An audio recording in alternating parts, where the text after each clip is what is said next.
Today we are going to talk about slip-by-slip PVC ball valve installation.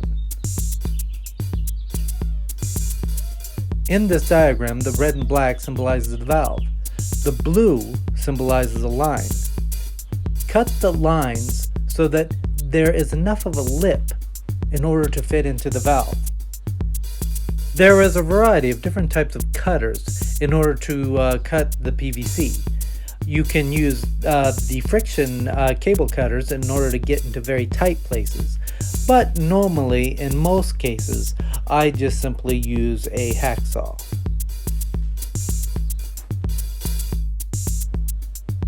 After you cut the pipe, prep the connecting surfaces by lightly sanding with sandpaper.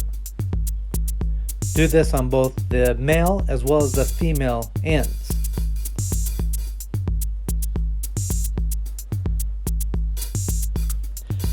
Glue the connecting surfaces on both the male and female ends. In this case, I'm using Red Hot. There is no need to use a primer.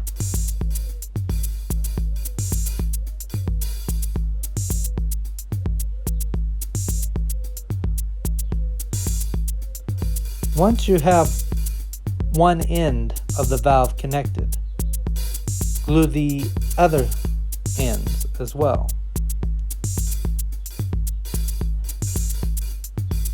Once glue is applied to both male and female end, move the pipes at an angle. This will give you enough room to bring the pipes together.